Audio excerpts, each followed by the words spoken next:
এদিকে ভারত পাল্টাপাল্টি ক্ষেপণাস্ত্র হামলায় সরব গোটা বিশ্ব গভীর উদ্বেগ জানিয়ে দুই দেশকে শান্ত থাকার আহ্বান জানিয়েছে বাংলাদেশ। দুপক্ষকেই সংঘাত থেকে দূরে থাকার তাগিদ দিয়েছে জাতিসংঘ।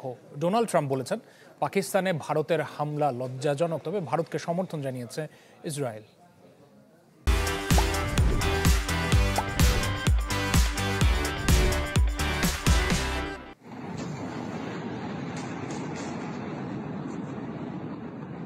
নিখুঁত হামলায় বেসামরিক স্থাপনায় ক্ষেপণাস্ত্র ছুড়ছে পারমাণবিক শক্তিধর দুই দেশ ভারত পাকিস্তান।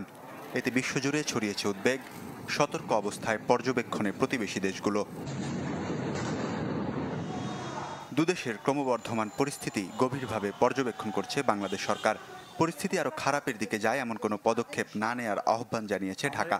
প্রকাশিত বিজ্ঞপ্তিতে কূটনৈতিক প্রচেষ্টার মাধ্যমে উত্তেজনা প্রশমিত হবে বলে আশাবাদ ব্যক্ত করেছে Bangladesh. The government of Bangladesh is closely observing the evolving situation in India and Pakistan.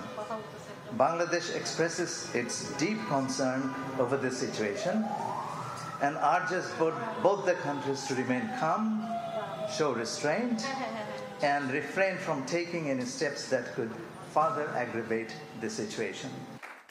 ক্ষেপণাস্ত্র হামলার পরই বিষয়টি লজ্জার বলে মন্তব্য করেছেন মার্কিন প্রেসিডেন্ট ডোনাল্ড ট্রাম্প। শান্তিপূর্ণ সমাধানের আহ্বান জানিয়েছে মার্কিন পররাষ্ট্র মন্ত্রণালয়। এটি একটি লজ্জাজনক ঘটনা। আমরা ওভাল অফিস থেকে পরিস্থিতি পর্যবেক্ষণ করছি। ভারত পাকিস্তান দীর্ঘদিন ধরেই লড়াই করছে। আমরা আশা করছি খুব দ্রুত এই সংঘাতের সুরাহা হবে। উদ্বেগ জানিয়েছে চীন। প্রতিশোধমূলক পদক্ষেপে পূর্ণমাত্রায় যুদ্ধের শঙ্কা জানিয়েছে Japan.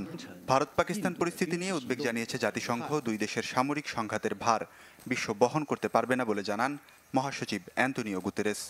It is also essential, especially at this critical hour, to avoid a military confrontation that could easily spin out of control. তবে ভারতের নেয়া মিসাইল হামলার সিদ্ধান্তকে সমর্থন জানিয়েছে মিত্রদেশ ইসরায়েল। আত্মরক্ষার অধিকার থেকে ভারতের এই পদক্ষেপে তাল মিলিয়েছেন দেশটিতে নিযুক্ত ইসরায়েলের রাষ্ট্রদূত।